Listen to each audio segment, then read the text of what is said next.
All And then right, he let's turns to get to Trout and he's like, this. oh, gold. All right. Let's see what's going on. It's here on Pull to Open slash Who Do You Love slash The Oncoming Storm.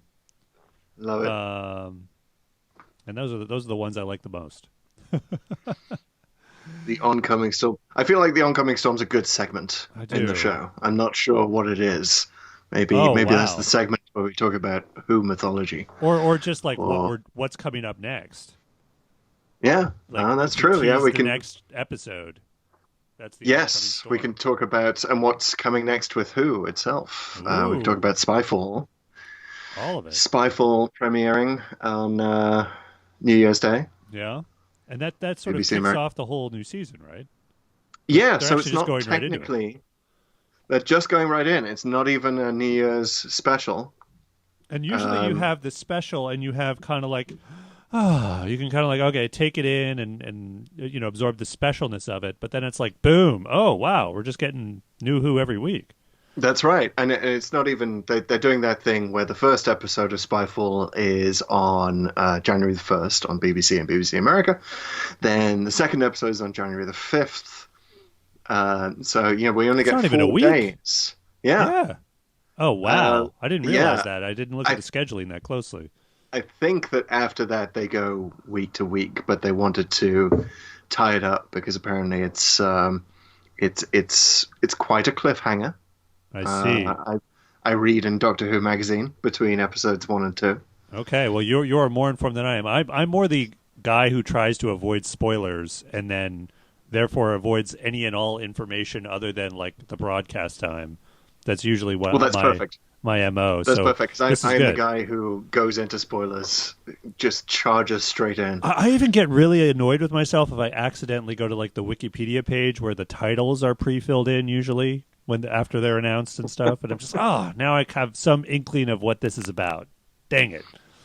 Yeah, see, that's a divide right down the middle of fandom in general. I think it's a psychological thing. I looked into this for the Star Wars book, that roughly 50% of the population has a better experience with stories if they know spoilers in advance, Yeah, because you can sort of start to get a shape of the story in your head.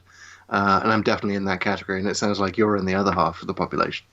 yeah. I just don't want to know anything. I really kind of want to replicate those sort of childhood moments I had when I truly didn't know anything. Like I would, Mm. especially seeing stuff probably a year or two later after it was broadcast in Britain. But I mean, this is way pre-internet, Mm. and I was 12. I don't know, like I was a preteen, and I remember that moment uh, when I saw Earthshock for the first time. Mm. And I really didn't even know what it was about or who was in it. And it gets to the end of that first episode, and there's this zoom in on the Doctor, and then you see the big reveal that it's the Cybermen. Spoiler alert to people who may have been waiting since 1982 or whenever it was broadcast. But as the Cybermen are the big bad in this episode, and I was just I had never kind of seen a proper Cyberman story. I'd heard about them, and seen them in the covers of novels and stuff at that point. But then I Mm. saw that, and I thought they were so cool just from the look of them. And then I saw, oh my god, I'm finally seeing a proper Cyberman story, and then it's, oh wow, this is so cool. Like, I mean, that moment was just so everything to me in terms of like my Doctor Who kind of like going from 60 to 100 or whatever your metaphor is, and then just like, okay, I'm all in. It was great, and I don't think I've ever quite had it since. Mm. Because I started sort of reading magazines and doing other stuff. I mean, there were moments. Actually, you know what? Remembrance of the Daleks was pretty close, but I feel like we're getting in a bit of a digression. Suddenly, Well, I'm glad you didn't give the ultimate spoiler of Earthshock, because maybe there are some yes, viewers out there who want to know if Adric can make it. yeah. Uh, I gotta say, yeah. We should probably be a little careful about that, because I know there are new fans who want to still discover the old show, hmm. and there might be, I don't know. I feel like you would just go to the internet and learn everything. But there's so much of it. I don't know. You might want to just go and experience it. But regardless, Yeah. if you're listening Yeah, to podcasts, I think dang. it's probably a good rule to say that unless we're specifically discussing a story this week, we won't necessarily throw in the spoileriest of spoilers. Yeah, I'm into that. Yeah. So speaking of discussing shows on a certain week, which is what we're trying to do. So what we want to do here from my basement in the greater New York City area, and are you in the attic? Where are you? Yes, I'm in the upstairs office. I'm inferring a lot actually, from the slope in your ceiling there. Yeah, I'm kind of on a slant, just in this corner here. This is a large office room. It's mine and my wife's. If I look out to my right, I can see both the Golden Gate Bridge and the Bay Bridge. Wow! But yeah, we call That's this a nice Room view. X. Dang! This is our shared office. It's not bad. I mean, it's we have a little bungalow here up in the Berkeley Hills, and it's pretty sweet. We've been here for about 7 years now. But yeah, it is. We should probably place ourselves in time as well. It's Saturday, December 28th, 2019. That's right. Saturday night. It's Saturday night, and that means Doctor Who. It does mean. It certainly means Doctor Who to me. I don't know when Doctor Who would be broadcast in the US, but in the UK, it always had that association with Saturday night. Well, funnily enough, it was for me as well, growing up in Canada, because we got Doctor Who from PBS in the States. So, the Canadian networks would, or the Canadian cable companies would rebroadcast or, basically acquire a bunch of American channels as part of their package. And so PBS was one of them. And they would show complete Doctor Who stories, actually. So they would actually edit together a 4 or 6 episode story. And honestly, if it went longer than that, because some of the older ones went even longer. Some of them went 8 or 12 episodes. Actually, 12 was only one time, but right. they might split. They might split it into 2. But otherwise, they would edit them all together. So, which was an interesting way to watch it. I think history has judged it the wrong way to watch it, in that you want the cliffhangers. You want the cliffhangers. Yeah, you do. And luckily, while they were broadcasting these complete adventures, this was the Tom Baker stuff. They were broadcasting complete adventures essentially as reruns on Saturday nights. They would broadcast what was the quote-unquote current episodes, which was the Davison stuff. That was daily. That was on 7 p.m., I want to say, at the time. Okay, so you still got the Davison cliffhangers, but when they showed old stuff, it would be stitched together. So I got it. You know what I mean? Like, I understood, like, oh, this is a half-hour show that's a cliffhanger, and they're putting it together on the weekend. So, I kind of, like, did my own little head stuff of, like, oh, I get it. I know what should be happening here. And so I like to think I appreciated those complete adventures. I mean, you can see why they would do that, right? It's you watch classic Who now, and you see the they always just go back 3 minutes at the beginning of the next episode, and you're like, oh, come on, I just watched this. But by stitching it together that way, you're missing not just the cliffhanger itself, but also that lead in to the theme tune at the end of the episode. Yeah, that kind of scare. I always think of some demonic character putting his hand down an organ, doing the whatever they call it, glissando. It's all the way down. I mean, that was one of the scariest sounds of my childhood. Oh, just the cliffhanger noise at the end of each episode. Oh, it was shivers. It was a moment, and you kind of needed a moment, after that, more than a moment to like sort of like whoa and talk to your friends and what's going to happen and blah blah blah. And I also noticed you do miss out on some footage. If you edit it together, because actually what they would usually do is pick a moment and go into the retread into the next episode, which is essentially already an edit. But there's actually usually some footage, at least a couple of moments in the leading into the credits that you would no longer see. And as a fan, once you get into the like, oh wait, I'm missing out on this moment. So and what sticks out to me the most, I think it was episode 2 of Resurrection of the Daleks in Davison's era. The Daleks come in and they're like exterminate the Doctor, and there's like they're plunging him to the wall, and they're going to do it. And there's this ultra close up, extreme close up to Peter Davison's face. And he's just kind of like, "Oh, I'm dead," and then they cut to like the credits, and that close up is gone if you edit it together. It's because it's gone in the next episode. They just kind of come up to him, and then in someone obviously there's some, 11 like last second like, "Oh, don't kill him. We need to duplicate him or something." So I would like, well, where's the bit? I want to see the little bit. And so now, thankfully, all the DVDs are like, come on, this is an episodic show. Let's release it the way it was broadcast, is the way it's meant to be seen. And if people want to skip the credits, as they can, like you can do that on disc. So it's like you go into the cliffhanger, maybe you go to the bathroom and get a snack, maybe you don't, and skip it. But it's like, right. It's the 7th inning stretch of Doctor Who. That's how you're supposed to do it. Yeah. So, all of which is to say that Saturday night was very important. I like that we have differing perspectives on Doctor Who. You don't like spoilers. I love them. I have the UK perspective. You have the Canadian perspective. I'm the West Coast of the US. You're on the East Coast. All these, fascinating different perspectives. But we got a pretty good convention circuit over here in the East Coast, I'll tell you. Because it's just a little closer. It is, and I've never been to a Doctor Who convention. I've. What did you just say? What is the one that's always in the LA? Convention? You've never. Unless you count San Diego, which is sort of an everything convention. Yeah, right. Never been to a Who convention, and there's one at LAX airport every year, right? Gallifrey 1, I believe, and I'm like, oh, wow, I should go to that sort of thing, but I don't know. I haven't been to one in a long time. So even though they're here, there's like Long Island and there's a few others. I haven't taken the time to do it, and I really need to.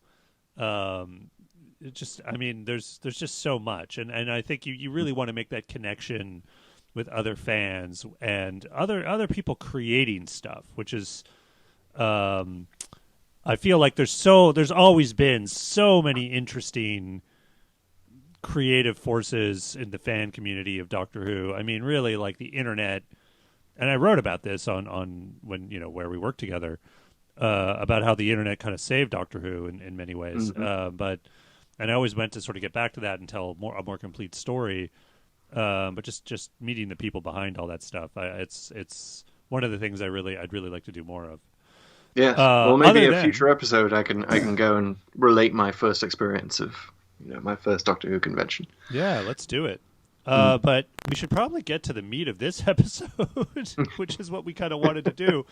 It being December 28th, and because it's that time of year, and we've just been feasting on some reruns of Christmas specials, which has been a treat for the Doctor Who community since 2005. Right. Not counting the Feast of Stephen. Not counting the Feast of Stephen. Yeah, wow, I sort of did a little Freudian slip there, I guess. Yeah, old school. But then no one's ever, I'm not even sure that's an episode we can see, is it? No, I long lost, I believe. Yeah. But I mean, since 2005, they've had Christmas specials. It's become a tradition. It's become such a tradition that since they moved it to New Year's last year, I think I'm basing this mostly on an anecdotal thing from my wife, but I'm pretty sure most people are still like, well, how come they didn't do a Christmas special? Where's the Christmas special? And it's like, well, it's a New Year's special. They switched it up. It's like, why would they do that? Why are they switching it up? Well, and that's a fair question. Like, why did they switch it up? I know it's a new Doctor, new time, but I mean, it's become this tradition. Like, why mess with it? I mean, I'm personally glad of it. I don't want to sound like a Scrooge here, but I sort of feel like the Christmas specials were played out. Okay. I feel that we had every possible variation We went from the completely schmaltzy to the cheesy to the silly to the funny to the existential to the superhero. Less so Yeah, I'm about that one, glad the you better. saved that one for last. And I think ending it with Twice Upon a Time, kind of, having that be the last Christmas special, with literally not quite scraping the bottom of the barrel to talk about the Christmas truce in World War One, as that show does, but it's like the last Christmas thing that they could possibly think of to relate to Doctor Who, and it's in there, and it's good, and it's a regeneration story. It's a double regeneration story.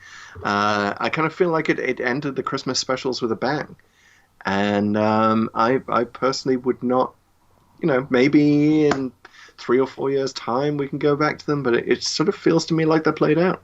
Yeah, I'd agree with you there, and I'm always willing to try something different. Mm. I'm sort of almost thinking of it as a franchise audience expectation thing. Yeah. It's tough to retrain an audience that I think for 13 years straight has been sort of taught to do this thing and have this ritual. But I would totally agree. Like, it's almost like when Davies was ticking off all the big bads, Dalek, Cybermen, the Master, Davros, and then it's like, okay, well, what's left? And then you start going to the B and C list of stuff, and I don't think that was the reason he left or anything, but it was all like, oh, okay, so we're kind of done with the major reboot stuff. So in a similar vein, they did Santa and the Christmas Carol and a ton of other stuff. The town called Christmas, Scary Snowman, whatever it is. Let's go ahead. Some of them were more shoehorned than others. And then New Certainly, the Year's, regeneration Christmas story is very shoehorned. You could argue New Year's has even less, and there aren't really the same kind of stories that have been told about New Year's. I mean, it's really just a story of renewal of some kind, maybe, or maybe you don't even need a theme. I mean, is it themeless? I mean, they had Resolution last year, right? That's pretty much the only New Year theme that there is. Yeah. Making a resolution to be a different person and to start again, which sort of permeates that episode. What else do you do? Do you have a New Year's Eve themed episode and have something based around Old Lang Syne? The Doctor goes to a New Year's Eve party. I don't know. And they're clinking champagne, and it's really a bomb or something like that. Or the monster's the champagne. I don't know. But I'm glad you started with Twice Upon a Time, because this could maybe establish some ground rules. Why don't we work backwards? Yes. And I got to say, Twice Upon a Time, I like it a lot in some ways, but one of the things that's bothered me about Capaldi's run, and I think it culminates in Twice Upon a Time, is that he's all like the central conflict in Twice Upon a Time is like, it's essentially like, do I live or die? Right? And it's his choice. And it's like, it seems like a dumb conflict to me. Like, of course you're going to live. Like, what? Yeah, and it's a little weird because it's sort of unspoken that maybe the Doctor knows that he's going to regenerate into a woman. And that's why he doesn't want to change. Well, it's a little odd. I mean, we can get into my whole regeneration theory of the Doctor focusing on like the last thing he sees before he regenerates. Right. Oh, wow. That's a good theory. I do want to hear that. Whole theory. Look, he sees Amy Pond and then he turns into a Scotsman. Oh. He as the War Doctor, he talks to Manchester-based Clara Oswald, or Manchester accented Clara Oswald, and turns into similarly accented Christopher Eccleston. Right. I think they also both wore leather at some point. Yes, he's talking to Rose after he regenerates from Eccleston, and he adopts Rose's accent as Ten, as David Tennant. Maybe I feel like it's unspoken, but it's we definitely know that the Doctor's trying to remind himself of things. Well, here's my theory about Twice Upon a Time. And here's the thing. So you get to say it depends on Day of the Doctor to me, which is that or rather Time of the Doctor, excuse me, the previous Christmas special where Matt Smith regenerated. And so that was the big one, right? Like Matt Smith was ostensibly the last incarnation of the old cycle, and he gets a whole new cycle. And it's kind of a surprise. You know, you don't really know until that episode where he establishes, oh, actually I've used 12 regenerations, and he goes over them. And it's like, okay. So then he gets so you never had, like, in Matt Smith's whole era, you never had this prep. You never had him looking at his mortality, excuse me, and thinking about living, dying. Does he have a right to go on? Does he like what does this mean? And so, because he wanted to save that as kind of a surprise in that episode, that, oh, he's the last one. Oh, look, he's got like a whole new cycle. So the thing is, he never got to explore what he should have explored as the last incarnation of the Doctor, which is that, do you live or die? Like, that would have been way more appropriate for that incarnation. So I feel like Moffat went and had stories to tell there, and you see it with the whole last run of Capaldi, his whole last season. You have all these immortal characters, right, like Ashilda and all, and they talk about like what's going on. They constantly visit the end of the universe and where nobody's around, and like, you know, these reflect. And the Doctor spends billions of years in a confession. There's these really like mind blowing, like, wow, live forever kind of ideas that are going on with Capaldi, and it sort of culminates in Twice Upon a Time, but it's too late. You know, it's like, well, you're the first Doctor of this new cycle. Like, how could you possibly be thinking of dying? And it's like, it's almost like he didn't get that out of his system with Smith because of that whole narrative like surprise thing, and he did it there, but it doesn't result to me in any dramatic tension. Because it's like, well, duh, of course you're going to regenerate. And where were you last regeneration? This is, we're sort of touching on a bigger problem with Doctor Who in general, which is, I think it doesn't seem interested enough in its own mythology. Right. Except in these few moments or these few episodes around regeneration where the Doctor suddenly gets a little bit sort of morbid. You know, and you start to hear the cloister bell, and Doctor's like, "Oh, it's time." You know, you have these Logopolis-like moments, and it's and you feel that, to your point, you should be talking about this sort of thing all the time. Matt Smith, if he knew he was the last regeneration, should have been maybe referencing that here and there. Maybe the Snowman, you know, when he's sort of down after Amy Pond. Not to zoom around in time. And also possibly a little more hesitant to get into sort of life-threatening situations, you know, here and there. Like, there would have been a lot of interesting things to explore had they known they were even going to do that. But clearly instead we just have to layer it on, right? It's just our headcanon, right? You know, my personal headcanon is that Matt Smith was, as a Doctor, was so young and exuberant, perhaps because he was trying to distract himself from being the last regeneration. You know, much in the style of David Tennant in End of Time.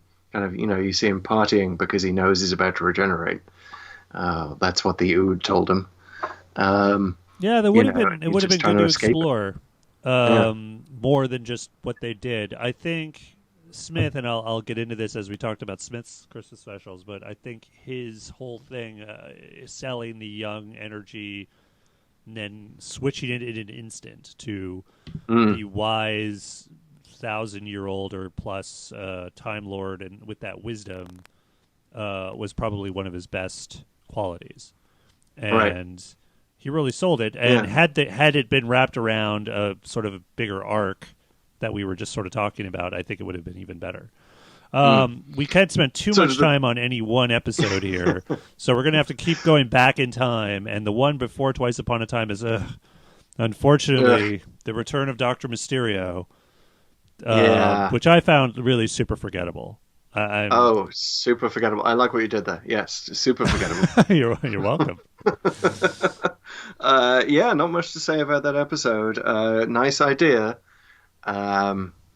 Very sort of featuring the worst elements of Moffat-style storytelling in one, in one hard to swallow episode. It just, Well, the problem is, was. I like Doctor Who. I like superheroes. Mm-hmm. I should have liked this, but Mm-hmm. as you sort of say, he's not really interested in world building and making it, like selling it in some way. Like none of the characters act in any realistic way, and they don't even act Doctor Who realistic.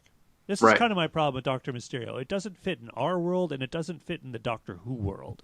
I find that whenever Doctor Who goes to America or tries to introduce American themes, it's always kind of a crapshoot. I'm not sure if it's ever really worked. They started up with the gunslingers, and that sort of famously didn't work.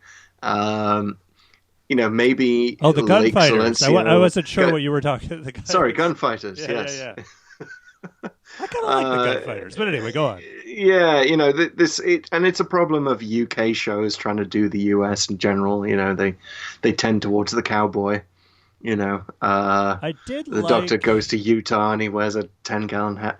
Yeah, that was a little over the top, but I did like Van Staten in Dalek in the first season. I thought that was sort of the there wasn't a lot of real, America per se, but I thought they sort of nailed what they were trying to sort of say about Americans in that, yes, and how they contrast with the Doctor Who world in a realistic way. Dr. Mysterio suffers from that fake Americanism. I think that's one of the elements that doesn't work about it. But yeah, it's just forgettable.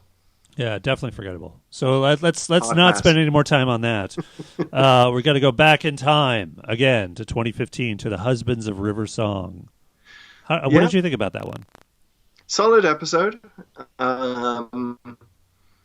Relies perhaps a little too much on the notion that River doesn't or couldn't possibly understand who the current Doctor is. She's got her wallet full of the previous Doctors, and she's meeting Capaldi for the first time. She doesn't see any Doctorness in it. I mean, I can suspend my disbelief about that. Beautiful ending, beautiful way to say goodbye to River. And that's really the only thing I really remember about it is the ending, and some of the jokes where she doesn't know who he is, and he's kind of playing along. And the fact that Nardole is in it, it's where Nardole is introduced. Yeah, he was fun. They kind of brought him back, even though he was kind of dead. I mean, I couldn't really remember. Yeah. It was weird. But the ending really saves it. It's quite beautiful, and I liked it as like, okay, this is it for River, who had gotten pretty tiresome at that point. I mean, I don't know if they actually intended to bring her back even, and they just thought of this story. Oh wait, there's one more thing we need to do with her. It was a beautiful way to go out, better than I think than the Name of the Doctor, which is the last time we saw her. It's interesting. Kind of last thing I'll say about it, it's interesting that I would say Alex Kingston and Peter Capaldi were probably more age appropriate than Smith, but they had less chemistry. Like Smith and Kingston they had chemistry. I like the idea of them basically going on a 26-year date. Yeah. At the end. I figure they'll find their chemistry, right? They've got some time. Yeah, absolutely. So I love that idea that they get that long a goodbye. So let's rewind again to the one we were just talking about a bit ago, last Christmas. Yes, my favorite Doctor Who Christmas special. Me too. I just rewatched it just to confirm that it is my favorite, and I just went back and reread the review that I wrote of Last Christmas immediately after it aired, and I got quite eloquent about it, and I tied it into this notion that we used to tell ghost stories at Christmas, and Christmas sort of became overwhelmed with schmaltz, but from as we know from the song "The Most Wonderful Time of the Year," which was born the same year as Doctor Who, that has this line about we'll tell scary ghost stories and tells of the glories of Christmases long ago. But scary ghost stories, we'd lost that, and Doctor Who had lost that, and this is the closest that Doctor Who ever gets to telling a Christmas story that is actually scary. Scary. I mean, Yeah, you feel some real peril, yeah. which is hard. Like, I mean, I sympathize a little bit with what I remember for this one. I did cover it, and I actually got to interview Stephen Moffat. Hmm. It was on a group call, but he talked about how it's tough to do a Christmas special because you need to amp it up is basically what his philosophy was. Because Yeah. it's like it's Christmas Day, everyone's had they're all had tons of chocolate and drinks and whatever, and the whole family's there, and you really need to like shock them. Right. You need to get them to shut up, first of all, and watch the TV. And and he employs a different trick in each of his specials to do that. And with this one, it's playing Slade's Merry Christmas, Everyone. In the scene where Shona's in the infirmary. Remember, she's got to sort of distract herself from the face huggers. Right. It's very early in the episode, and they play Slade's Merry Christmas, Everyone. Which in Britain is sort of as close as we get to a Christmas national anthem. You hear it coming out of pubs everywhere at Christmas, usually when everyone's very drunk. So it is the ultimate symbol for, hey, drunk Christmas people, shut up, listen, watch the TV. So he throws that in. And then he can get away with getting super existential after that and super scary. Oh, it was really scary, and that's the one regret I have about Last Christmas is it's the one Christmas special that I've never watched with my kids because it is too scary. I mean, they haven't gotten through that base under siege part where the spider thingies or whatever are going around, and it is scary, and which is to its credit. It's like, wow, you're instilling this real sort of tension and fear and stakes that you don't usually get. Which is a great episode, but it's also like I wonder if there's a lot of families out there that are like, oh, I mean, this is supposed to be a kid show, and you're terrifying them with these things. Although right. to the episode's credit, I mean, it right away sort of quells that issue if you get far enough with Santa Claus, like the absolute best savior you could get for kids, and he comes in and just is like, hey, everything's good. And I gotta say, whoever was naming Nick Frost like, it's the role he was born to play. It was clearly the role he was born to play. He is so good in that role, and I just love how he sort of walks in, owns it. And even when he is revealed to be kind of this unconscious thing, and I'm not quite sure how they explained it, but he's still owning it. And it's like it's the one of the few times the guy's revealed to be a figment of your imagination. He's like, yeah, but I'm still awesome. There's a line that's like, but you're just a figment of our imagination trying to save us. And he's like, you have just described Santa Claus. Exactly. It's so good. And the bit where he zings the doctor, where the doctor's like, how do you carry all the presents on one sleigh? And he says it's bigger on the inside. And the elves go, ooh. That will never not be funny. Yeah. And at the same time, you have the scary blackboards. I mean, that's the image that always sticks with me, and it stuck with me again watching it just now. The scary blackboards that, Clara wipes the blackboard introduced in the episode Listen, and she wipes them, and it says you're dreaming, and then it wipes them again, and it says you're dying, and then suddenly the corridor is filled with blackboards saying dying. My God, I mean, that is one of the most shiver-inducing moments of new Doctor Who. I mean, this is not just my favorite Doctor Who Christmas special. I'd say it's up there in my top 3 Capaldi. Yeah, I would definitely put it up there. And I gotta say, I wish it was Clara's swan song. Yes, yes. Like if it had been that, like, this isn't a podcast about the issues of Clara and what have you, but if her actual swan song left sort of such a bad taste in my mouth, and had it been this, I think it would have been.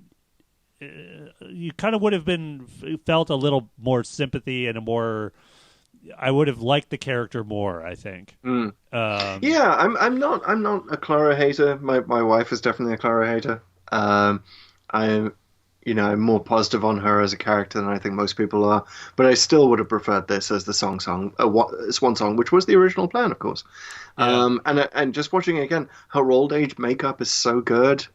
That was kind of Yes. Yes. squandered, and it just that sort of time traveler's wife style notion of ending with, oh, you got old, and I came back too late, and it's beautiful and poignant, and yeah, And so and they just. sad. And I guess I Mm. get you couldn't. I mean, you could end it on it, but I don't know how you end it on it and still sort of have kind of a happy ending. But It does the way that they do it. It does sort of preserve the Santa is real aspect, right? You don't have to tell your kids that no, Santa's just a figment of your imagination, because the way they do it, the last shot is, the Doctor voiceover going into the TARDIS saying, I feel so lucky that this all turned out okay. I don't know who to thank, and then we zoom down, and then there's the tangerine. And I just imagine every kid of a certain age watching that and going, Santa! yeah. In that moment, like, and everything that's been said previously about Santa being a figment of your imagination sort of wiped out by that moment with the tangerine. So at least it gave us that. Yeah. Assuming you got that far. Which is an open question. Mm, So to sort of continue the Clara conversation, but go to sort of the next outing, or the previous outing rather, in the Snowman, which was sort mm, of Clara's true debut in a sense. I mean, she'd already yeah. been in Asylum of the Daleks, but this was Hmm. the next. This is kind of like, okay, here she is, and That episode, I mean, the Snowman is Moffat being too clever by half in terms of, and I think it's a constant nitpick with his whole tenure that he's being too clever by half. But by introducing Clara three times, right. and both of the first two versions of Clara being so compelling, Yeah. by the time you get to the third, you're like, eh, eh. Well, this I kind gets of at the preferred the first two. whole.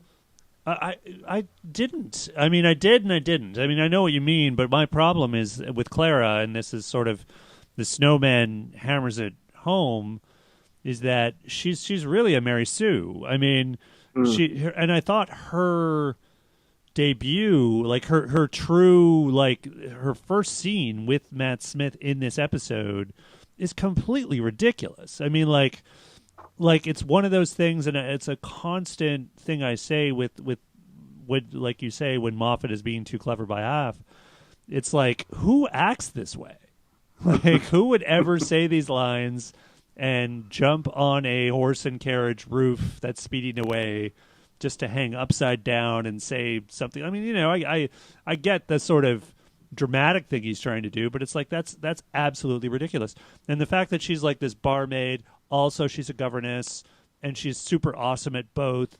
I mean, mm. it's also okay. Sure, she might not be some like amazing assassin or something, but that's Mary Sue material. There, she's like this super awesome, clever person who just really seems to have no flaws. And I got to say, okay, weird, going off on a tangent. I just this could be a, a difference between me and you, but I hate the gang. I hate the Paternoster gang. Like, those guys are like the most irritating thing Moffat ever introduced. And the fact this is the episode that they're basically introduced anyway as a gang. I think a couple of the Mm. characters have been in before, but it was just terrible. So, like, the Snowman left a really bad taste in my mouth. And the only thing in my mind that redeemed it is sort of the twist ending and the big reveal of the Great Intelligence, which I thought was like, okay, that's pretty clever. I like that. Yeah, I don't remember that much from the Snowman, despite just having read the Doctor Who magazine breakdown of it just before. Well, I have to know your I, take on the gang now. Now that I've I declared that I hate them so much that they must be forever never. I'm never listening to the Big Finish stuff. I'm sure all the actors are awesome and good people, but it just irritates me so much. But what's your take on I them? I like them. Oh, dang! All right, this is it. I knew it. I I do. kind of suspected for a long time you did, but I mean, they just sort of sneak into Doctor Who by the back door. They were briefly in a Good Man Goes to War. right. That's kind of where we've seen them first, but this is their first real introduction. I think it's the one where we learn that they were supposedly the inspiration for Sherlock Holmes. Oh, Uh, so wrong. but I love Madame Vestra Why? more than any of them. I think She's Doctor Who just yeah. she Go on. she's an example of what I think Doctor Who needs more of, which is this kind of ancient continuity, right? And also the idea that not all of the monster species that we see in the show are bad, right? There are good Silurians, and she's one of them. She's been around for a long time, and she I think the Paternoster Gang at several points in Smith and Capaldi sort of fills a need that the show has. And they, in Deep Breath, they give Madame Vastra, they literally give her the Brigadier's line, right? Well, here we go again. When she Right. meets this new regeneration of the Doctor, it's Brigadier's line from Robot, I believe, or Planet of the Spiders, or whatever that regeneration was. Um, and yeah, so I like her. I like that it's Doctor Who's first gay couple. The That very was, first? I All right, believe, well. right. Well, okay, not counting Well, there's Captain the Jack, I guess. various. Yes, Yeah. well, but that's a slightly different case. But here they are living together, and it's sort of it was nice representation. It was a little early. I think Strax is great comic relief. Yeah, Uh, I don't. I don't. I don't think he's great. I think he's predictable, lowbrow comic relief. And yeah, honestly, like, to the sort of sensitivity question, I think it's not. It's borderline insensitive to have this, like, the dumb looking character from the dumb looking species be the dumb guy. I'm just like, be the butler. I mean, I arguably, okay, we've seen competent Santarans, Mm. and this guy is sort of a different from what we've seen. But I'm just like, I don't know. I think his humor is so forced and just dumb, and I don't know. I just find Vastra and Jenny just irritating. Just like Vastra is also kind of a Mary Sue. Jenny less so, but I just feel like they've got just nothing interesting to say, and they're just I will say, around being Deus Ex Machinas for the Doctor. And yeah. how do they even get here? What are they doing? Why is the Silurian even in London and has no interest in having her species resurrected at all, or come, like, what, like, there's nothing, like, it's just, oh well, the Silurians are a species here and we can have them, so why don't we put them Mm. there, and why, and there's no backstory, like, none, and like, what are these people's motivations even to do any of this stuff? It's never clear. Well, someone had to tell Clara to stop flirting with the Doctor, and so I'm glad that she did that. I will say that the Snowman, I found their first outing pretty forgettable. I honestly couldn't tell you a single thing that they do in that episode, and they became more real to me in their later appearances. Literally, the one line that I can remember from the Snowman is the cleverest response to meeting the TARDIS for the first time, when Clara runs in and out and around and comes back in and delivers the line, "It's smaller on the outside," that which was I all think right. is, That was all right. yeah, yeah. You got a few good lines like that in a Christmas special. You're probably doing pretty well. All right, lots to keep talking about with Clara Mhm. and the Paternoster gang, but let's rewind again to 2011, to the Doctor, the Widow, and the Wardrobe. Now, I actually watched this one just the other day. I think it's really great. It's very family friendly in contrast to Last Christmas. I think Smith is terrific in this. It's his second Christmas special, but he's really gotten to the point of getting that sort of, turn on a dime playfulness, where he's super, like, oh, like, he's got the house going and early on, and impressing the kids with all the moving furniture and all the toys and the tree and all that stuff. And he keeps saying, I know. And then his conversation with the widow, with Madge, Mhm. just after that, is so good and so real. and hits the right emotional notes for what they've set up with the deceased husband, and just his very wise and observant comments about her state and his sympathy is all very evident, and it really hits you. And I thought, like, this is good. This is really, really. I saw, I was like, wow. Like, Smith is great, and the writing's great here. And it's, we knock Moffat a lot, but I mean, he can get it really good when he wants to, and he really hit it out in the park with, I'd say, the first act of this one. It's almost a foreshadowing of Last Christmas, isn't it? This notion of dealing with trauma and grief at Christmas time. The hardest time of the year to deal with it. But I got to say, I'm glad you enjoyed it. I'm going to have to rewatch it myself because I found it so forgettable. I can barely remember a thing in it. I do remember having a sort of slightly grubby feeling of like so many British national treasures being packaged up and sold off to the Americans in this episode. Like, the one of the kids like has giant Harry Potter glasses. And and he goes through a wardrobe into a Narnia-style situation. I'm just like, Well, what does that have to do with Americans? I don't understand. Well, New Who in general, and I think maybe the Christmas episodes especially, portray the sense of like, we're going to be cheery British types, right? We're going to lead into the stereotypes. Yeah, we're going to lean into the British stereotype. So it sort of just it makes me think of the times I go back to London and the rampant tourism and sometimes takes forms where you think, oh, we're just debasing ourselves now. So it seemed like get off the plane. You want a Christmas cracker? It's like we're going to mash up Harry Potter and Narnia and just and throw the Doctor in there, and he's it's homage to all of these children's stories past, but with the schmaltzy music and I don't know. I could see that. I'm gonna have to rewatch it. I thought the first act is good. It kind of loses its way a little bit in the middle. Weird things happen, and I got to say, the one thing that really irritated me about it is that there's a continuity reference that is utterly unnecessary, which is that the people mining the forest, which kind of makes no sense because they're burning the forest with acid rain to get the energy, which is like ridiculous. And also, like, why would you do that?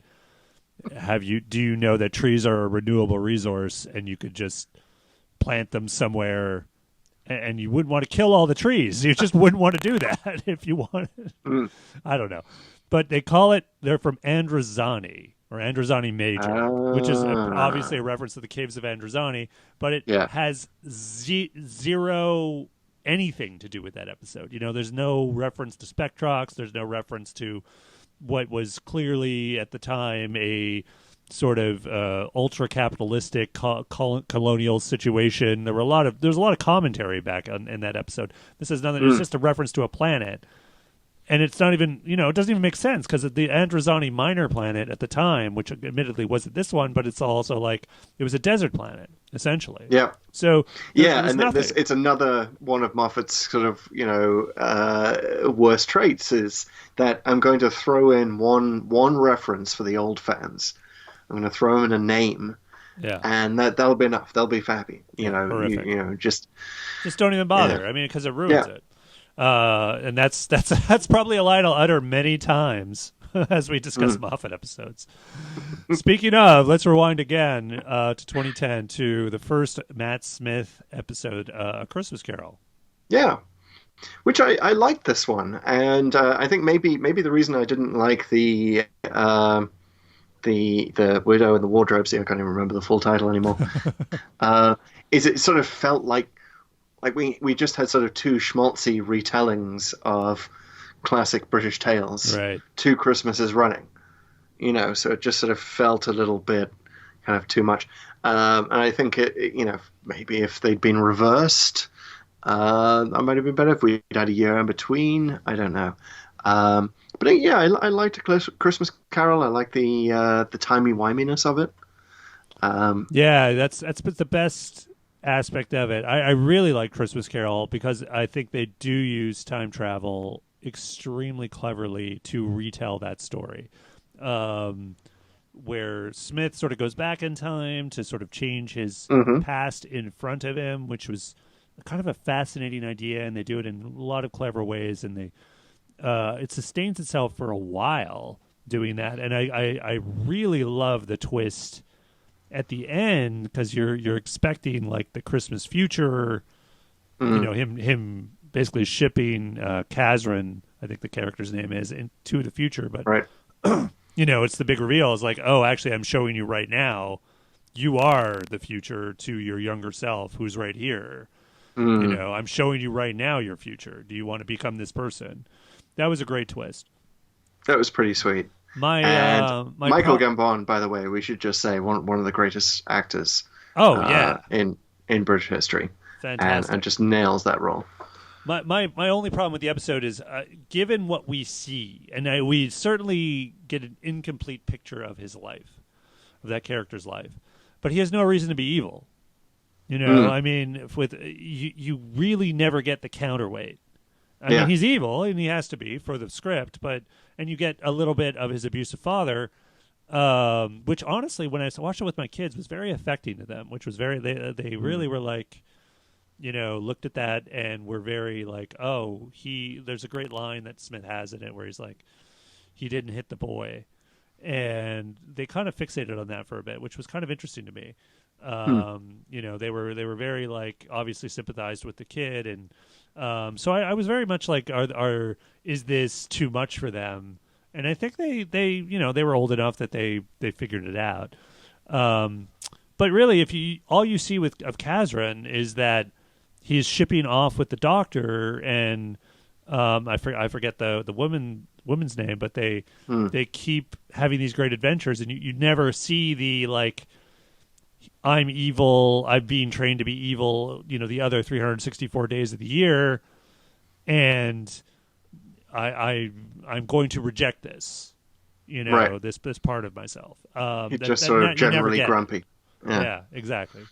So yeah, and ending it with the mezzo soprano bit with the singing in the clouds. Maybe dialed up a little too much on the Schmaltz meter. Maybe it lasted a little too long. Which is, I'll give them some Christmas license for that. Yeah, she uses the sonic screwdriver as a microphone, doesn't she? Isn't that? Well, and there's some fan issues with this one because the sonic screwdriver breaks, and to my knowledge, I did watch it just recently. He never quite gets it back, so it's unclear if he gets it back or gets a new one.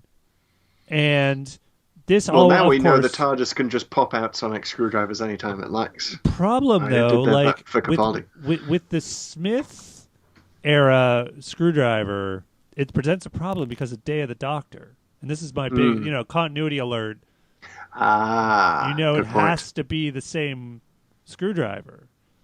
Excellent point. So that brings up two things: did he get the screwdriver back, or if he didn't, is there like a cloud component to the screwdriver that then means it doesn't need its physical form? Anyway, that's probably a whole nother podcast. But it's all backed up in the cloud. It's fine. You pay $3 a month. You get your screwdriver back up. It's all good.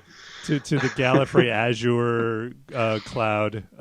Yes. One more thing about Christmas Carol, I will say that was sort of the first. It was the first Moffat Christmas special, right? It was the first example of Moffat doing a thing early on that is loud enough to attract the attention of the whole living room. And his thing in this episode is where the ship is crashing, and the captain says, almost for no reason, Christmas is cancelled. And I just think about that line. I think about everyone in living rooms across the UK going, "Oh no!" What? In mock horror. What? It's cancelled. Guess we'd better eat faster then. Consume all the chocolate. Doctor, you've only got 47 minutes or whatever it was at that point. Going back again, we are now on Tennant's last one, which I guess was the end of time, come to think of it. Yeah, well, that was sort of a Christmas one, right? It was half Christmas, half New Year. Right. That was the year of the specials. Yeah. I mean, it wasn't really a Christmas episode. I don't know if we have to talk about it in that same context. I mean, it was his regeneration episode, or two-parter anyway. It had issues. It wasn't bad, but it was also like it seemed a little too concerned with tying up a bunch of loose ends and bringing people back. Bring Gallifrey back only to disappear it again. I don't know. That episode made me very glad that Russell T Davies was leaving the show. Yeah. I almost hated it enough to say I'm not going to watch anymore. Like it almost had that kind of visceral moment of like, too much. I'll say this about it. It definitely has a lot of Davies stuff and a lot of Davies' weakness, particularly the introduction of the mysterious woman who unofficially is sort of the Doctor's mother. At least that's what Davies said he intended, but it was never explained. The Davies master plan. But that's such a Davies move, like with the ring previously, with the and everything like that. But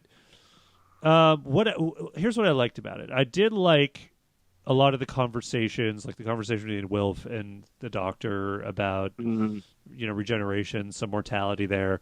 I really liked the other conversation, the second part, where Wilf is trying to get him to take the gun, and he's refusing it, and he's really trying to take a stand on his own morality. My God, you could tell I've been drinking some wine, right?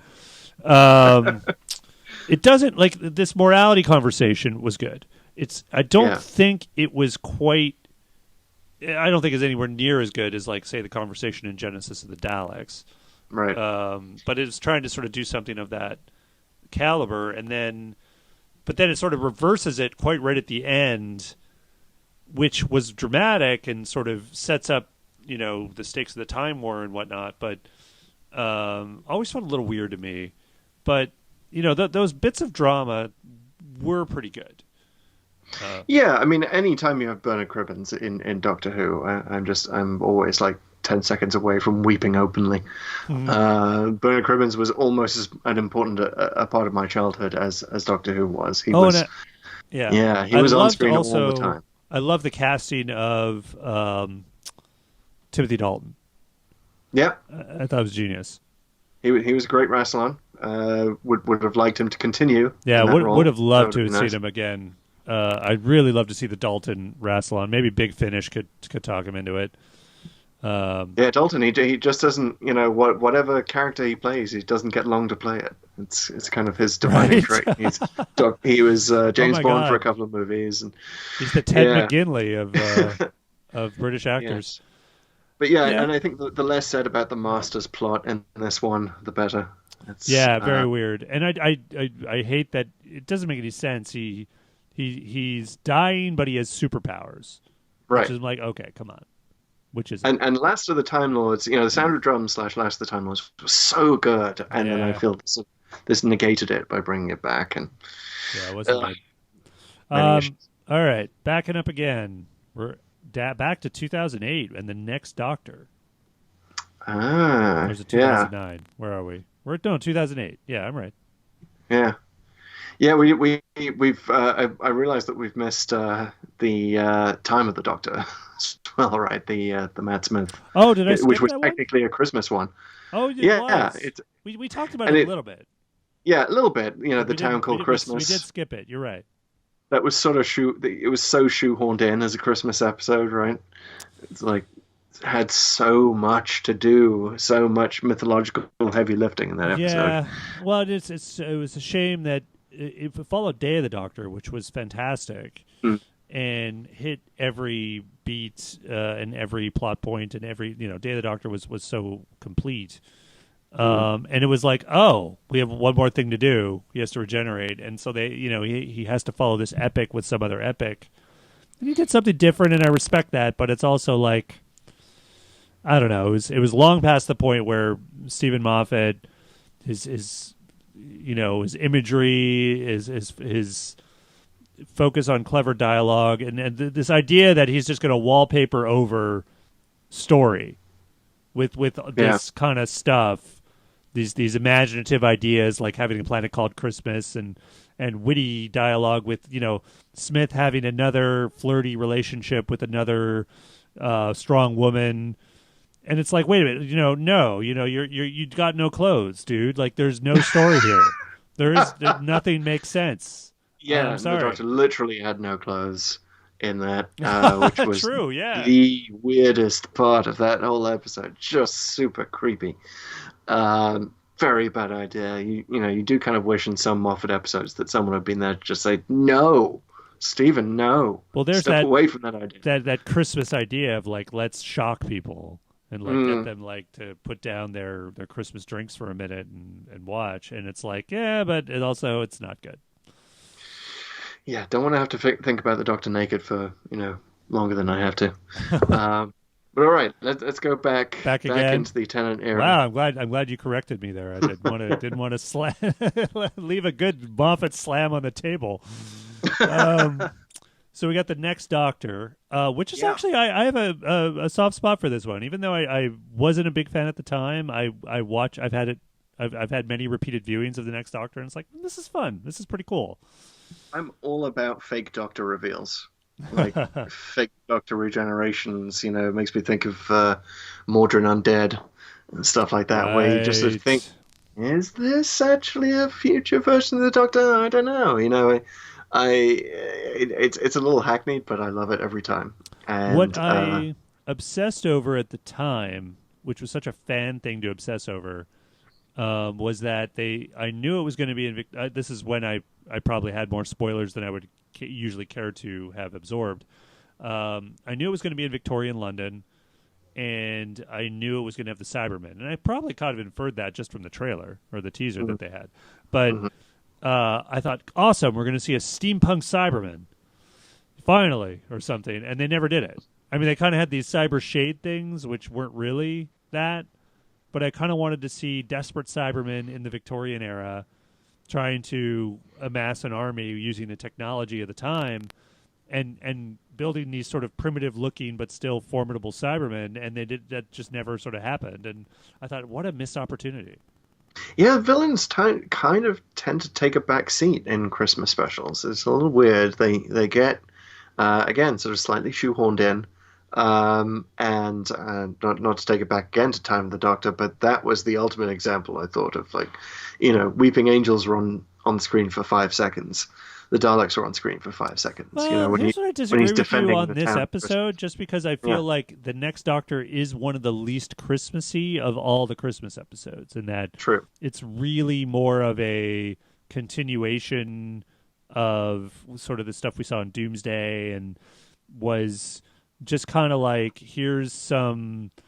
we're doing a Cyberman episode that happens to be happening in Christmas. It's more of a Die Hard thing almost.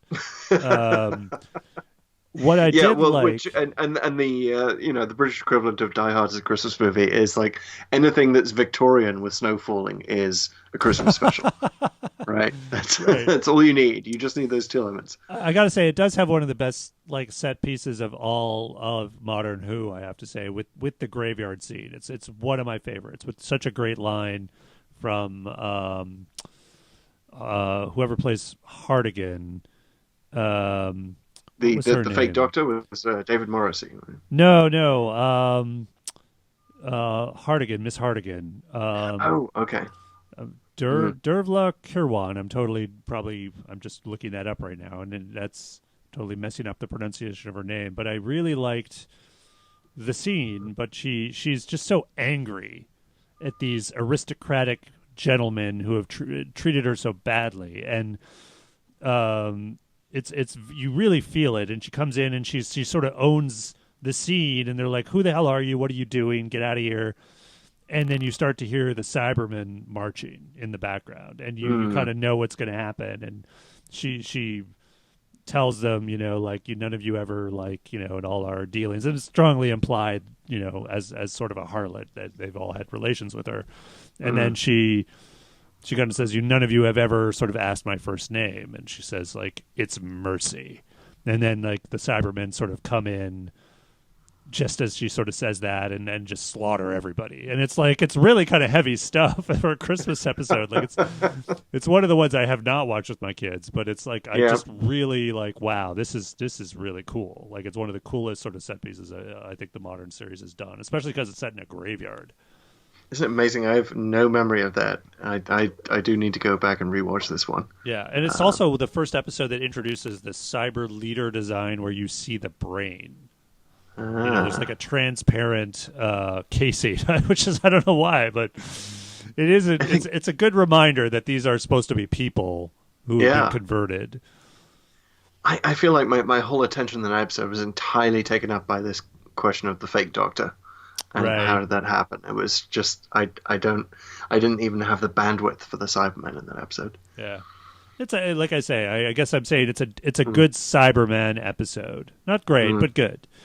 Let's back up again to the Voyage of the Damned, which of course was famous for having Kylie Minogue, Australia's pop princess. Yeah, and famous still. I think it is still the highest viewing figures for any Doctor Who episode in the UK, possibly around the world. Yeah, it was huge. Well, also Doctor, it's just so it shows just how like Doctor Who was really taking off at the time, and obviously thanks to Davies and Tennant and all the talent. But I mean, Kylie, you get that, you sign her. Yeah, you get her that pushes it over the top. But honestly, I got to say, this one is probably it's probably my second favorite. Like I really like it. It's super fun. I think Tennant has probably more chemistry with her than he has with any of the other companions. And I just love the idea of like it's the Poseidon adventure in space, basically. Very, very basically, yeah. They right down to the upside down components of the ship. I mean, I don't know. I could never quite connect this one. It always seemed a little too cheesy. And I can't now disassociate it from having read The Writer's Tale, which I highly recommend, by the way. If any listener hasn't read that book, or if you haven't read that book, I highly recommend it. It's emails between it's emails between Russell T Davies and the Doctor Who magazine writer Benjamin Cook, and who calls himself Invisible Ben. He just wants to be inside Davies' writing process. And this is one of the episodes that he writes about. So you see, and it's one of those things where you don't always necessarily want to see behind the scenes, because you see how he just kind of pulls stuff out of his ass. Like that whole thing of, the robots on the ship who say information. Like he just pulled that out of nowhere because he thought it sounded like a good thing that kids would repeat on the playground the next day. Well, I thought the robots were kind of one of the creepier, kind of better elements of it, because they're all like angels, and so they're just kind of like, seemingly helpful, nice people here to help you and save you, in fact, and they end up being like monsters essentially, and then they twist again at the end, and I just it has that very powerful it's arguably over the top and somewhat hilarious, where they sort of grab the Doctor and float him up, and it's, I don't know, for me I thought, oh man, yes, I get that this is kind of ridiculous, but it's awesome. Like I was just like, they're both taking the Doctor, they're two angels just lifting him up, and it's like, of course they would. Why would they not? That was classic Davies, the Doctor as a god kind of moment. And I do remember the design a bit, and I was a little reminiscent of the Robots of Death in the old series, which I was like, that's obviously a classic. Yeah. But I don't know. I thought his chemistry was good. I thought all the stuff with Wilf, it's like one of pretty much the first time you see him, I think, and I really liked. Do we know that he's Donna's grandfather at that point? I don't think so. Yeah. He's just sort of introduced. But I do remember it was the first sort of self-aware. Maybe not the first, but it was a very self-aware episode because I like that London had essentially self-evacuated at Christmas because of all the disastrous stuff that had happened the previous couple of years, which was like that makes a ton of sense. Yeah, Like, except for Her Majesty. You know, I have issues with Voyage of the Damned. It got too silly for me. The cruise ship characters were too silly. Mr. Copper, was it? Who's Mr. showing Copper. them around London and gets literally everything wrong about it, just kind of tilted over a little too much into Red Dwarf kind of territory for me. I Yeah, I know suppose. it's Christmas, it's supposed to be a bit silly, but I couldn't suspend disbelief for this one. Yeah. For me, the best effective Voyage of the Damned is in Turn Left in the Okay. next season. Remember where that's the reason that London is suddenly consumed by a nuclear explosion, is because the Doctor wasn't around to Right. stop the Starship Titanic from crashing into Buckingham Palace. And then boom, and London's nuked essentially. Yeah, Right, and right, then right. suddenly everything goes fascist. And I love that because it's an exploration of what happens when the Doctor isn't around and how bad things can get. And it felt very sort of, very of its day, very, war on terror commentary-esque. So, And I'm sure this was a much more boring episode in that universe. Um, so jumping back again, we only got two more. You Yep. can get through this, Chris. I'm ready. We've already gone probably 45 minutes longer than we thought, but we can do it. We have the Runaway Bride. Yeah. Yeah. Oh, another one where it was just a bit too much. There's too much going on. Couldn't really get into it. Love the setup. Kind of a lame villain too, I feel like, Yeah. which is interesting because we've just been teased in the next season that they're bringing back the Rachnos. I saw that in the teaser. Oh, Unless I've completely misread that, but I'm pretty sure that I saw Rachnos for like half a second in the teaser of the new season. But the Rachnos is sort of the big bad in this one, and I just thought it was like, okay, a big spider thing, basically a spider centaur. yeah. Nothing in this episode. I think the big problem with Runaway Bride is nothing lives up to that sort of initial shock of Yeah. seeing Donna in the TARDIS for the first time Well, and them saying what at each other. exactly, and I feel like it's almost a writer's exercise in like they just did that. I mean, I don't know what the whole process was, but it sounds like they just did that.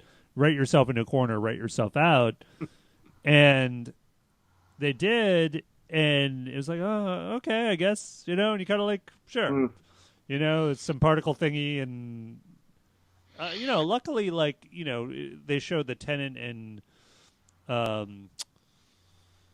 Donna, Catherine Tate were really great together. And Yeah. honestly, I got to say, we can explore this more in the future, but I thought she's my favorite companion of the Davies era. I think she really works. She's awesome. I'm glad they brought her back. I'm glad they really explored and deepened their relationship. Still choked up about the Dr. Donna ending. Right. But here, this first outing, other than as a screen test for their chemistry, Yeah, not a lot. Although you get to see the TARDIS kind of like fly for one of the first times in the new series, which was kind of where neat. it It was a saves good her little in joke. it saves her in the taxi, and it's spinning around above the traffic. I mean, that was a pretty wild scene. Yeah, It was memorable, at and least. there were some moments of like mobiles and cash stops and every other British term for these things. But I mean, it seemed very real world, and in a broad sense, I will say that the Davies era felt more real to me by an order of magnitude than anything that's come since. Particularly anything written by Moffat. So this definitely cried out that, and I think Donna, in a sense, exemplifies that. She does. The real She's worldness. the realist companion in a lot of ways. Yeah. She's the person you know. Yeah. Absolutely. All right, let's. Oh, we're here. Here we are. The very first Christmas special Christmas from Invasion. 2005. Wow. Yeah. That's like long ago. Fans of the show some fans of the show weren't even born yet. But it's the Christmas invasion. Yeah, which I loved. I mean, it's a great episode. It's solid. I like that it keeps the Doctor out of it as much as it does. Dude, Harriet Jones, one of the all-time best guest characters. Penelope Wilton, of course, really criminally underused in the series. I mean, she is so great in this episode. She was great in her debut. She's great when they brought her back for Journey's End. But, like, wow, she really owns it. She is awesome. Harriet Jones, Prime Minister. Yeah, she's wonderful. And the way that they write her out at the end is definitely a sign of the times. It was very of its era. I don't think you could do that today. Of just, like, the Doctor bringing her down by saying she looks tired. Right, spreading the word that she looks tired, which was a very, it was for most British people watching that was very much a reference to Margaret Thatcher. Sort of towards the end of her tenure in Downing Street, had that kind of whisper campaign against her. But it's kind of the Doctor weaponizing sexism in politics. Somewhat, yeah. I think he was. Yeah. It's a very memorable sort of moment, and it's also like where we see the Doctor kind of angrier than we've seen him. We only seen him like that in that sort of like I'm taking you down kind of way to a real character anyway a few times, especially someone as sort of beloved as we were just sort of saying as Harriet Jones, which it's understandable what he does within the context of the episode, but it's also like there's this darker edge to him that hasn't been fully, I guess, glossed over yet, or right. It hasn't been excised by that's the better word. The transformation from Eccleston to Tennant has not fully taken the darkness out of him. That's almost our first moment of the oncoming storm. Yeah, and as a kid-friendly episode, it works really well. There are there's nothing really over the top. There's the bit at the fight at the end. There's a good sort of like you got to remember this was 2005, right? We didn't have all the new Doctor Who lore. We didn't know what elements they were going to use or ignore from the old series, and really it ended up being the most important episode in a lot of ways in the new series because it was the first one that was like, well, aliens are common knowledge now. And everybody knows about them, and they invaded the whole world, and now that's the world we live in. And the hand, the Doctor's lost hand, ends up being the thing he regenerates a different version of himself from, right? Way down the line. Yeah, it definitely set something up. I don't think they knew what they were setting up. No, it was huge. But the change in like the world started doing that was a road they went down, which was I was all for it at the time, but I was also a couple seasons into it. I was very like, well, if aliens are real, everyone knows about them, and invasions are commonplace. Like the world starts to look less and less like our world. Yeah, and I don't know if they had to hit. They had to hit the reset button on that down the line, right? Yeah, and they did, and then they did, and they didn't. You know what I mean? And now it's kind of like the problem.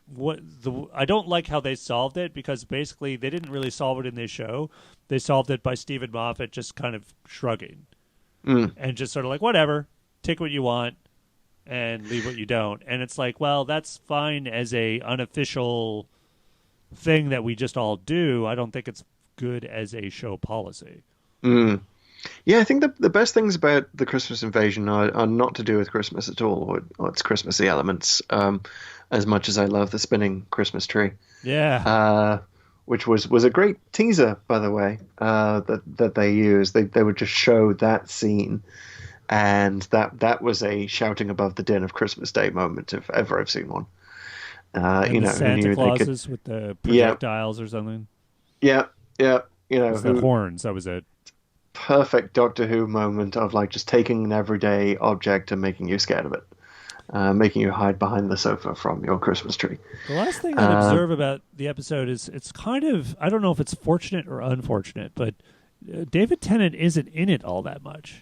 Well, that's what I was going to say. Is I really like it as a first Doctor episode, as a first episode of Right, a I got new you. generation, because with every single, first episode of a new Doctor, you go back and you watch it and you're like, well, this is weird. This isn't quite him. The hairstyle's a bit wrong, and he's not himself yet.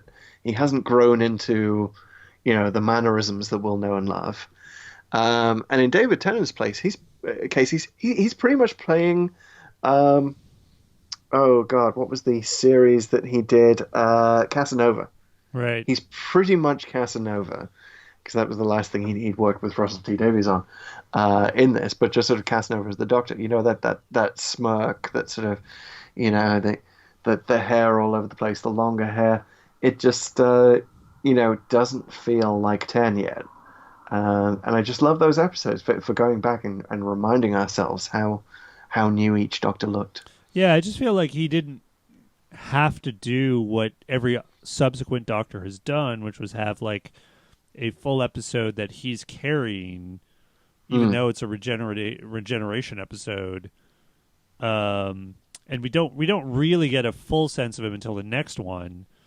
And I don't know if this, obviously it was the first time they did it in the new series, so they were kind of flying by the seat of their pants. Mm. But I do feel like Tennant doesn't have a proper introduction episode in the way that all the other Doctors do, which is a little weird. He has moments in this one, and he has that sort of classic line where he says, "What kind of man am I?" And I think he gets rid of the Sycorax in the most weird. The Sycorax leader in the it was like the most ridiculous Deus Ex Machina moment where he takes the apple or the ball and throws it against some button on the side of the ship that just happens to open the floor underneath the guy where he's running at it, which is like, what? Why would you have a button that does that? Or a hull that does that? Or why would that ever happen or work? Yeah, they need to go back to the spacecraft designer on that one. But he says like, no second chances. I'm that sort of a man. And which is like, okay, you're a badass, except he wasn't really in his run. Yeah, but it does again, set up. They just hadn't figured it out. What I'll say, it does set up one of the better sequels in the comic books. It wasn't a comic book; it was a comic strip in Doctor Who magazine called "The Widow's Curse," which was about the Sycorax wives essentially taking revenge on the Earth because of like the ship was destroyed. And there's a great line in the comic, which the Doctors, they're unleashing their final weapon or whatever on the Earth, which it actually happens to involve zombies, which is kind of cool. And the Doctor's begging the Sycorax leader, humanity deserves a second chance, and she says, "No second chances with that sort of a clan." And it's like, oh wow, all right. It sort of throws his words back into space, which I really liked. Burn. That's good to know. I do like the comic strips. There are way too many of them, and it's always good to hear when there's a good one. I will say, and this is just random, Hunters of the Burning Stone, the best, amazing story. But we'll talk about that maybe in a future podcast, because we've come to the end of this one, Chris. I know you thought it would never come because there were freaking 13 or 14 of these things we were talking about. But I thoroughly enjoyed the stroll down Christmas memory lane. It was good, and I promise to you and whoever's listening still that we'll be a little more focused in future episodes and try to keep it to one and maybe down to an hour at the most. But you know what this was, Pete? This was our first Doctor episode. This was we haven't quite figured out what our character is yet. We've still got regeneration energy hanging around. Well, I kind of thought you meant it was like first Doctor in that Hartnell era, 12 episodes, and most of them are padding, and you really just have a couple of good lines. Yeah, we're really crotchety. Only been an hour. We're not heroes yet. All right, well, there's new Doctor Who coming. We'll have lots to talk about, whether it's new stuff, our favorite stuff, or all the stuff, and including comic strips. But I look forward to it. This has been really fun. Yeah, me too. All right, guys. Don't forget to subscribe, assuming there's something you can subscribe to. There's probably a button somewhere. Yes, click here. Tune in next time where we talk about more Doctor Who, and we'll have more ideas about what we're talking about next time, And we will see you out there in the universe. Take care. Next time. I like what you did there.